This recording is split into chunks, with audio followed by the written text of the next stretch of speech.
Most of what I'm about to say is also available in text form through email and on our social media. So if you prefer that, go to that. I know people prefer different ways of communication. I just want to make sure that I communicate succinctly. So I'm going to be reading most of what I'm about to say, and it'll be the same as the text form.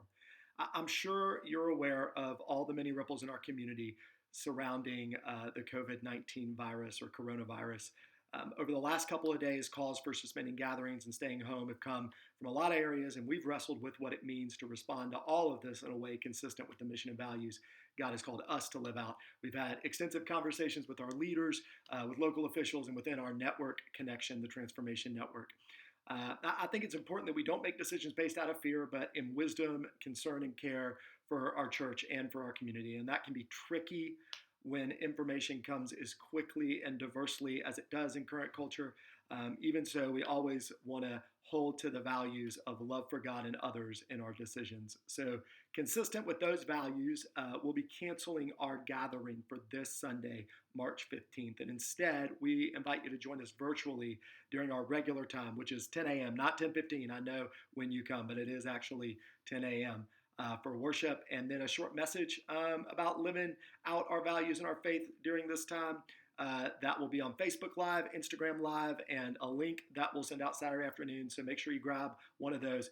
And then afterwards, there will be a link also for an option to be in a post-worship conversation on an application called Zoom, if you want to check that out. In addition to those, Maggie has adapted this week's children's ministry lesson, and we're going to attach it to everything we're sending out if you'd like to go through that and you have kids.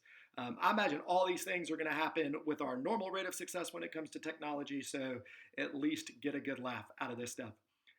We'll make decisions around our public gatherings going forward on a week-by-week basis, and we'll keep you informed. In the meantime, we'd love for you to join us on Sunday at 10 a.m.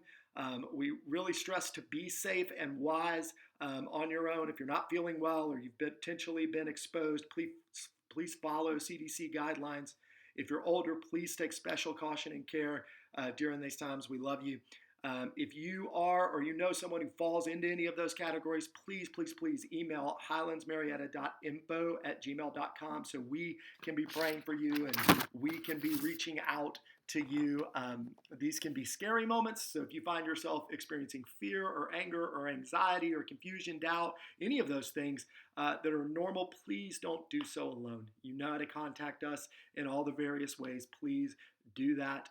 And then reach out to each other. We're working on ways to digitally gather as community. But until then, please be the family of God. Check in on each other. Be nosy, annoying even, everything that my earthly family has always excelled at. And then be a good neighbor. Pray for our officials in our community. Be wise with your presence. Please also be wise in how you use your words. Let them be seasoned with grace for everybody during this time. I'm thankful from the beginning, God's mission for us has been as much about getting church outside of our walls as getting people inside of our walls. And I look forward to how God will use what he did not choose during this season to allow us to dig deeper into that mission. Although it's easy for us to feel consumed by trials and worries that this virus continues to bring with it, we want to keep our vision before us as we are a community striving to be faithfully present to God, to ourselves, and to others. And in being faithfully present to others, we want to address practical needs of our community and those around us. We're talking about how best to do that as a staff, and we welcome your input and ideas.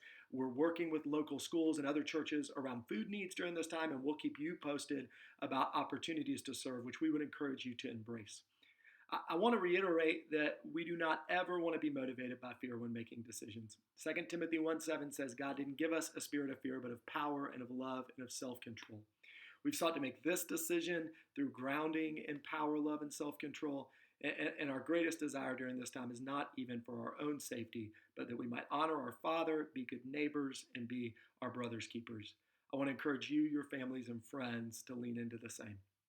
I'm so thankful for all of you and what we get to do together, and I hope to connect with you this Sunday, if not sooner.